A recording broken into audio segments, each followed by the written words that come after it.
Kenapa saya melakukan seperti itu? Untuk menjaga psikologis saya, ya, untuk menjaga psikologis. Ketika saya misalnya sudah ya, saya punya 7 juta, saya jual separuh. Berarti saya sekarang punya nilai 3,5 juta aja nih, ya 3,5 juta dari average 412, saya average turun ke kisaran 400 lah, ya 402, 400 lah. Nah sekarang Nelly di harga 416, ya kan? Apakah panik? Ya enggak, karena apa? Sudah merealisasikan sebagian. Nah ini cara kita menjaga psikologis. Banyak teman-teman selalu nanya nih, cara ngejaga gimana? Ya cara ngejaga ya jaga money management kalian, trading plan kalian bagaimana. Kalau kemarin ada orang yang beli Nelly di all in pakai margin, pasti rusak psikologisnya. Pasti panik dong, ARB dong. Ya kan? Hari ini turun yang dilakukan apa? Cut loss. Ya kan? Padahal kalau teman-teman masih tahu area buy-nya, itu buy on weakness hari ini. Ya kan? Buy on weakness naik ke atas, sell on strength sebagian. Nah, ini yang penting. Makanya kalau teman-teman tidak pernah mau belajar bagaimana menganalisa, bagaimana melihat teknikal ya, untuk teman-teman yang bermain pendek-pendek ya, saya nggak ngomong untuk investor ya. Kalau investor seperti Sabrina mungkin teknikal bisa dikesampingkan ya, karena dia bermain sangat panjang sekali mainnya. Saya kemarin ngobrol sama Sabrina, dia ngomong, oh saya itu mainnya sampai setahun 2 tahun katanya. Waduh, wah kalau main setahun 2 tahun ya udah beda strategi ya. Nah buat teman-teman yang hanya nge-swing, yang mungkin hanya mingguan, bulanan ya, kita harus memakai teknikal ini sebagai roadmap kita. Roadmapnya bagaimana? Ya kan kita punya plan bagaimana. Kalau roadmapnya kita masih udah tahu, kita nggak akan panik kok sebenarnya kok. Yang bikin panik sekali lagi ya, yang bikin panik karena kita udah masuk dan masuknya di harga resist plus kita udah all in. Itu yang buat psikologis rusak. Ketika kita cut loss, sahamnya mantul, pasti rusak.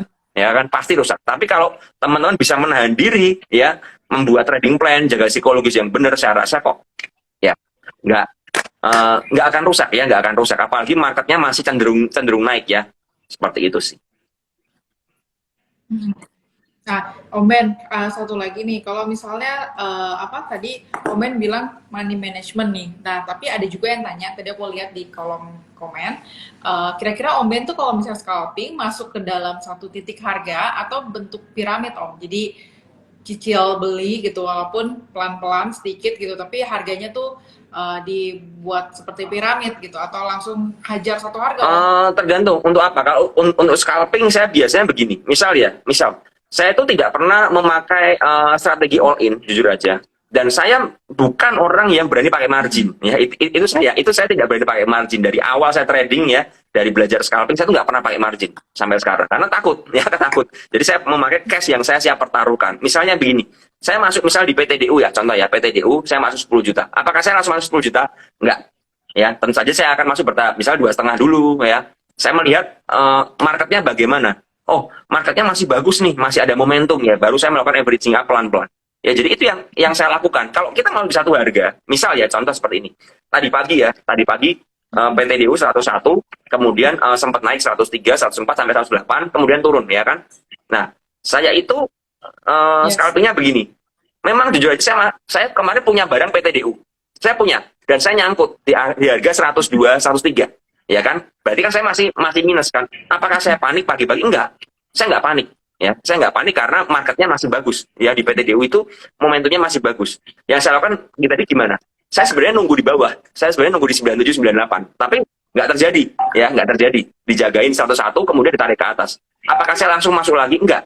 Ya, saya tidak mau FOMO karena jujur saya sudah masuk sekitar lumayan ya, sekitar misalnya saya mau masuk 100% begitu, saya sudah masuk di atas 30%. Ya, jadi saya tungguin dulu. Ketika dia udah kena resist di 108 ya, saya melihat itu resist dan berat, ya saya bongkar. Saya buang barang. Kemudian dia turun 103, 104, ketahan lagi, saya masuk lagi. Itu yang saya lakukan. Jadi saya beli di area support ya, beli di area permintaan pasar, saya jual di area supply-nya, di area resistnya. Itu yang saya lakukan terus. Nah, kalau kita mengerti area seperti itu, maka kita nggak akan nggak akan nyangkut menurut saya. Kalau nyangkut pun nggak akan berdarah-darah. Dalam arti buat teman-teman kalau FOMO di atas pakai all in ya berdarah-darah. Tapi kalau kita teman-teman bisa menjaga diri mau scalpingan nih, kalian siap dengan uang 10 juta aja misalnya. Kalian menurut saya tidak akan sampai rusak parah ya, total damage untuk psikologisnya nggak akan totally damage begitu ya. Jadi dijaga. Itu yang saya lakukan. Saya selalu tidak pernah all in. Ketika saya sudah kebeli semua, apa yang saya lakukan? Ya, ketika harganya naik saya akan jual sebagian, ketika harganya turun saya akan jual sebagian. Saya akan cut loss sebagian.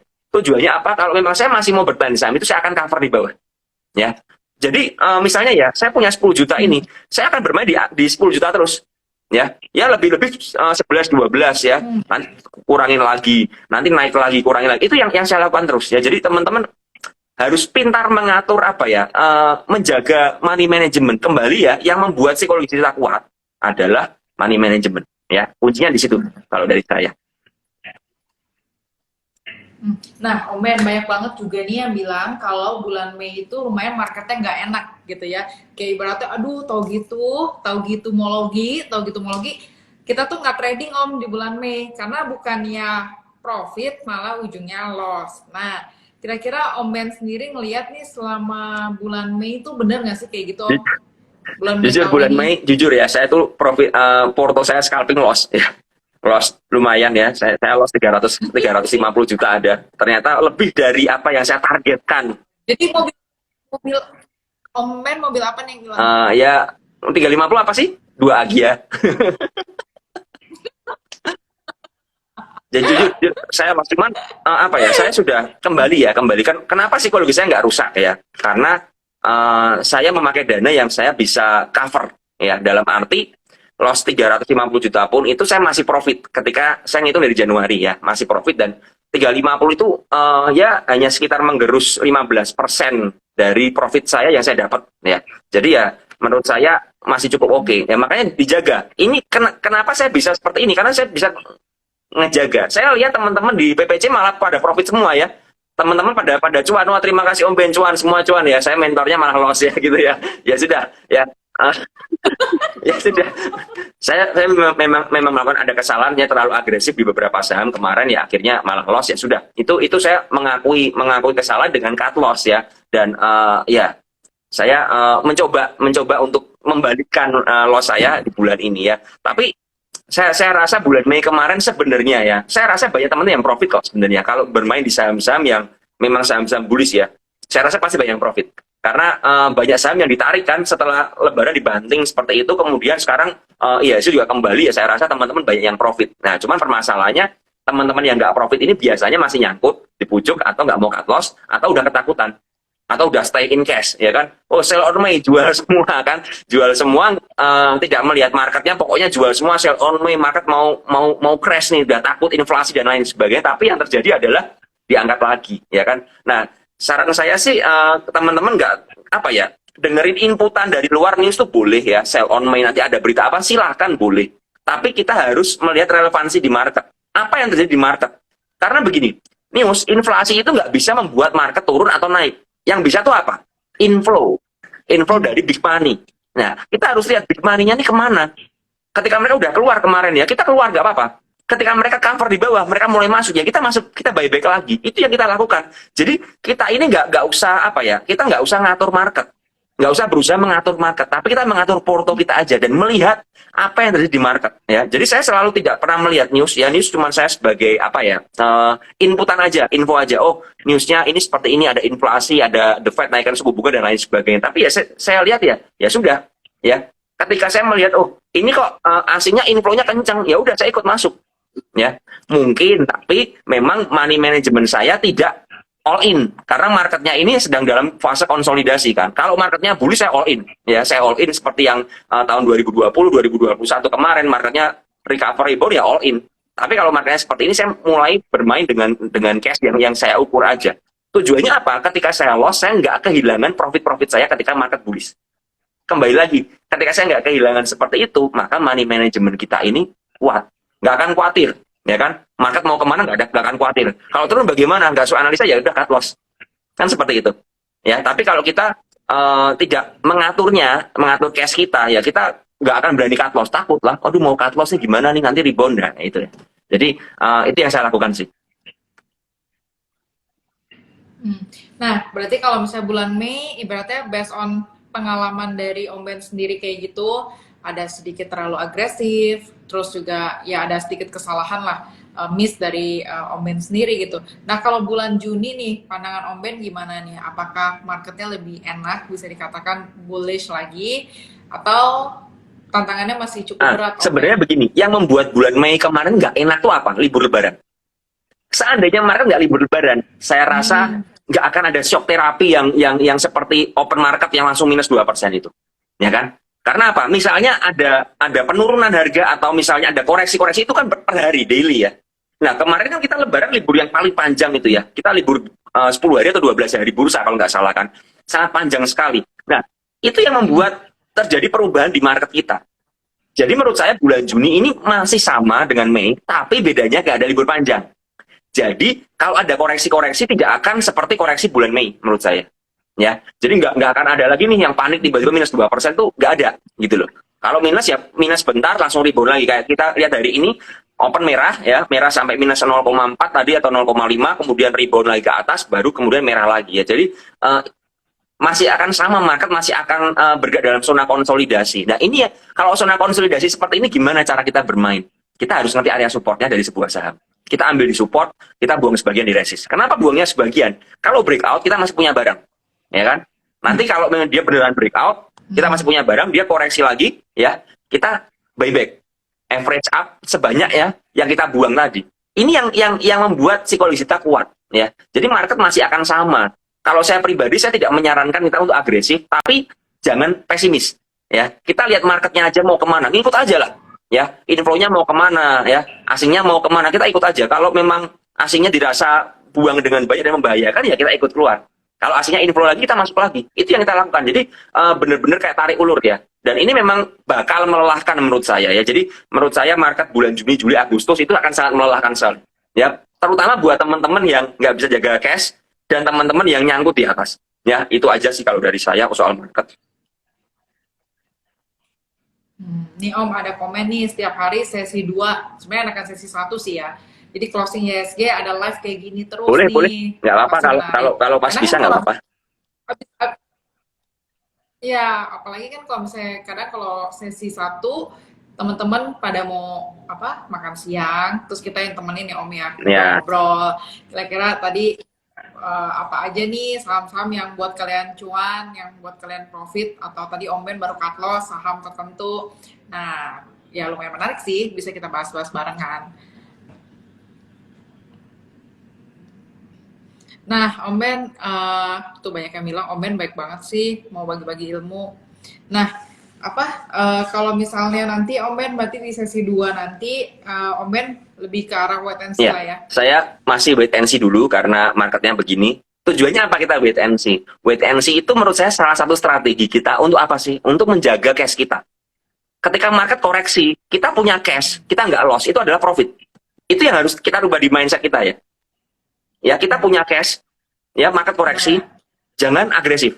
Itu adalah salah satu strategi untuk menjaga profit yang kita dapat. Contoh hari ini saya dapat PTDU ya, dapat profit sekian seperti itu ya. Misal ya, contoh 10 juta, saya dapat PTDU 10 juta. Saya harus menjaga profit 10 juta ini nggak hilang. Dengan cara apa? Kalau marketnya nggak tidak memungkinkan ya jangan agresif. Tujuannya apa? Ngejagain udah dapat profitnya ini loh. Ya, profitnya kita simpan, kita pegang dulu. Ya, sabar dulu. Nanti mungkin biasanya kalau marketnya misalnya sesi 2 ini sepi ya, yang rame kapan? Biasanya mendekat closingan. Mungkin jam 2.15, setengah 3 itu mulai sedikit bergejolak market ya, mulai rame lah. Itu biasanya saya memanfaatkan, saya cari-cari nih saham yang bisa dicopetin apa. Ya, jadi benar-benar lebih sabar. Kalau memang saya lihat udah capek ya, gimana? Ya udah, tutup laptop, istirahat dari ini. Ya, jadi kita harus pinter-pinter. Itu caranya wait and see itu untuk apa sih? Juga untuk menjaga psikologis, ya kan? Coba misalnya udah dapat profit 10 juta, kita agresif trading di sesi 2, marketnya sepi. Wow, kita gebuk-gebukan gitu ya. Malah loss-nya misalnya 10 juta. Hilang kan? Yang terjadi apa? Kita nyesel kan? Tahu gitu aku liburan ya kan? Tahu gitu aku liburan. Ya kan? Nah, ini harus kita kita rubah di mindset kita.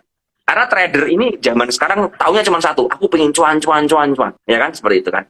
Padahal kalau marketnya memang nggak enak, kita nggak bisa ngatur market kan. Marketnya sepi nggak bisa ngatur market. Nah, kita lebih baik wait and see. Sambil nonton TV atau apa, mengerjakan kesibukan ya. Jadi benar-benar ya jaga agresivitas kita dijaga. Kalau teman-teman ini terus agresif ya, nggak bisa membaca market, saya rasa kalian akan kehilangan banyak uang menurut saya. Kalau marketnya masih seperti ini, agresif boleh, ada waktunya. Ya. Ibaratnya jangan lawan market. Oh iya dong. kita kan kasarnya begini ya, IHSG ini kan market ini kan adalah sebuah lautan yang sangat luas sekali. Kita harus sadar bahwa kita tuh ikan kecil, ya kan? Kita bukan ikan besar. Kita nggak bisa itu membuat misalnya begini ya, oh ADMR, aku nyangkut nih, aku nggak mau ADMR turun. Sebenarnya kalau nggak mau turun ADMR gampang caranya, kalian bakar duit di sana, ya kan? Misalnya ADMR aku nggak mau turun nih, ya udah bakar duit. Punya uang berapa masalahnya kita? Ya, apa kita punya uang 1 triliun? Kalau punya 1 T silahkan bakar aja di sana. Saya yakin kalau kalian ke ADMR 1 triliun ya ADMR-nya bisa hijau kok, ya kan? Cuman masalahnya kita nggak punya. Ya kalau kita nggak punya, kita harus sadar diri kita ikan kecil, ngikutin arus. Kalau arusnya bergerak ke barat, bagaimana? Kalau kita melawan ke timur, kita akan sakit semua badan, bahkan bisa mati. Kalau ikan seperti itu kan bisa mati. Yang dilakukan apa? Ada dua pilihan. Kalian mau ikut ke barat atau kalian bersembunyi, ngumpet di karang, ya ngumpet di belakang karang atau di bawah di terumbu karang supaya apa? Nggak kena arusnya, ya kan? Jadi intinya kita harus adjust diri kita ke market, bukan yang kita pengen ngontrol market, nggak bisa. Ya, kalau kita pengen ngontrol market yang terjadi kita akan stres. Ya, itu yang terjadi. Pada akhirnya orang akan bilang, aduh, IHSG-nya susah, marketnya jelek nih, pensiun aja, saham ini sudahlah, saham ini judi dan lain sebagainya. Nah, itu yang terjadi seperti itu sih kalau saya. Nah, Om Ben banyak banget juga yang tanya nih, Om Ben nih nggak makan siang, Om Ben lagi nungguin ada yang ngirimin Kenapa? WhatsApp kan ya? Om Ben ditanya, kok nggak makan siang? Om Ben lagi nunggu ada yang ngirimin Iya, WhatsApp kan? kemarin kan saya lagi membuka link donasi itu ya, ada di story saya. Siapa tahu ada yang mau donasi saya untuk kirimin Wagyu begitu. Ini aja ya, Tim with Sabrina saya modal sendiri ini saya bikin teh sendiri nih coba nih. Nggak dikasih teh nih dia.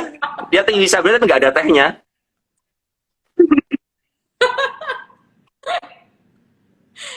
Oke, nah terus apa lagi ya Om? Ini kita udah hampir mau sejam nih, kayaknya juga udah bosan kali ngeliatin kita Iya, mulu. Nanti setengah jam lagi, kira-kira bentar lagi market mau buka, boleh siap-siap iya, lagi iya, ya Om iya, Ben ya. iya. Kuncinya sih itu ya kembali ya, jangan Oke, mungkin agresif. Saya sih insight-nya cuma itu aja sih. closing statement Kenapa? apa ya? Ya, closing statementnya apa Om? Ya, Jangan closing agresif. statement-nya kalau marketnya memang berada di posisi resist ya, kita ngerti ya IHSG di posisi resist ya. Kalian buka chart ya, sudah menguji area gap ya, IHSG kita di area gap begini ya, kita harus sadar diri gitu loh. Ya, kita harus mulai ngerem dan sepertinya ya IHSG udah tutup gap deh. Bentar saya cek dulu. Apakah tutup gap? Kayaknya udah nih. Nah, beneran udah nih. Saya coba share ya. Coba share sebentar. Nah, udah tutup gap nih ya isi kita. Ya kan? Gapnya kan di sini sama sini nih. Nah, udah tutup gap ya IHSG ya. Sudah pas ya. Nah, ini kalau udah begini ya wajar kenapa IHSG koreksi ya karena kena resist ya. Jadi ya menurut saya ya kalau begini ya sudah kita sabar dulu melihat konsolidasi dari market bagaimana ya. IHSG udah rally kenceng nih dari tanggal 24 Mei ya. 24 Mei dari 6.800 sekarang 7.200-an ya, 7.100 ya. Wajar kalau ada koreksi kan seperti itu. Jadi jangan buru-buru teriak, aduh market mau koreksi nih, market crash ya. Jangan buru-buru teriak ya. Tapi kita pelajari hari ke hari aja marketnya mau kemana, marketnya gimana. Santai aja sih menurut saya. Itu closing statement dari saya.